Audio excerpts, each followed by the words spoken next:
1 ঘন্টার মধ্যে থাকতে বলছিলাম এখানে, আর তুমি এখন আসছো। আমার কথার কি কোনো ভ্যালু নাই? আমারই ভুল হয়েছে, তোমার মতো একটা ইরেসপন্সিবল ছেলেকে এত কিছু বলতে যাওয়া। চুপ করে আসতে করে অ্যান্সার দাও। না, তুমিই রাইট, আমারই ভুল হয়েছে।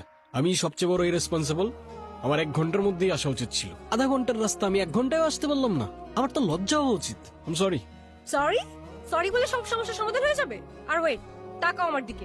তোমাকে জানো এই ইভেন্টের কোনো কাজ করতে আমি না দেখি। আচ্ছা, করবো না, আমি কিচ্ছু করবো না। এবার থামো অ্যাটলিস্ট। থামবো না। ছায়া মা, তুই কেমন আছিস? ভালো, তুমি কেমন আছো? ভালো ছিলাম না, তোকে দেখে একটু ভালো লাগতেছে। তোমার আসতে কোনো অসুবিধা হয়নি তো বাবা? না আন্টি, কোনো অসুবিধা হয় নাই, একটু লেট হয়ে গেল এই যা। কোথায় লেট? তোমার টিমের ছেলে মেয়েগুলো এত ভালো, ওদের যা বলি সেভাবেই কাজ করে, খুব লক্ষ্মী। থ্যাংক ইউ আন্টি, আপনারা যেরকমটা চেয়েছেন চেষ্টা থাকবে সেরকমটাই পাবেন। Promise I will let you down. I know বাবা, তাহলে তুমি থাকো, আমি ওকে ভেতরে নিয়ে যাই। ঠিক আছে আন্টি, আসসালামু আলাইকুম। ওয়ালাইকুম সালাম। চল মা, চল। I want let you down, you let me down. তুমি কি বরপক্ষ না কোনে পক্ষ? আমি রায়ান, এই ইভেন্টের ম্যানেজমেন্টের দায়িত্বটা আমার। আই মিন, যে টিমটা কাজ করছে, আমি চিফ এক্সিকিউটিভ। ও, আর আপনি? আমি ছায়া মায়ার মামা। তবে এটা আমার আসল পরিচয় না, আমার আসল পরিচয় অনেক বড়। ও আচ্ছা। তুমি যদি জানতে পারো আমি কে, তুমি নিজেকে সামলাতে পারবে না। আমার পরিচয় মানে আমি কোনো সাধারণ লোক না। তো কে আপনি? সেটা এখনই তোমাকে বলা যাবে না। তুমি আস্তে আস্তে সেটা জানতে পারবে। তুমি আসলে অনেক ভাগ্যবান যে আমার সাথে তোমার দেখা হয়েছে।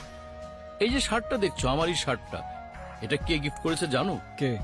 টিফানি ট্রাম্প। Tiffany Trump? মানে ডোনাল্ড ট্রাম্পের মেয়ে? ইয়েস। আসলে তুমি আমার সম্পর্কে না অনেক কিছু জেনে গেছো। তোমাকে আমার সম্পর্কে আর কোনো কিছু বলা ঠিক হবে না। কিছু কিছু জিনিস সিক্রেট থাকাই ভালো। ওদিকে 2টা লাইক দিতে বলো। ঠিক আছে, চলো তোমাকে বাবার সাথে পরিচয় করিয়ে দিই। আর শোনো, বাবা যতটুকু জিজ্ঞাসা করবে ঠিক ততটুকু অ্যান্সার করবা, বেশি কথা বলবা না, ওকে? আর আমি যা যা বলবো হ্যাঁ হ্যাঁ করবা, ওকে? তুমি যা যা বলবা হ্যাঁ হ্যাঁ কেন বলবো? যেটা হ্যাঁ বলতে হবে সেটা বলবো। আমি বলছি তাই বলবা। চলো, আর এটা খুলো। কি পড়ছো এগুলো? তোমাকে না বলছে না এইসব কাজ করতে না? চলো চলো, উফ, ওদিকের কাজগুলো দেখো। হ্যাঁ, তোমার বাবা তো কাল রাতে ফোন দিয়ে আর ফোন ছাড়তেই চায় না। সে তো পারলে সারা রাত আমার সঙ্গে কথা বলে। তোমার কথা সব আমি শুনলাম। তোমার আর্নের কথা শুনে আমার খুবই ভালো লাগলো। ও ছায়া, ও হচ্ছে Sunny. He. Is a golden boy. স্বামী হলে এরকমই হওয়া উচিত। বাবা ও রায়ান, ওর কথাই তোমাকে বলছিলাম। আসসালামু আলাইকুম আঙ্কেল। ও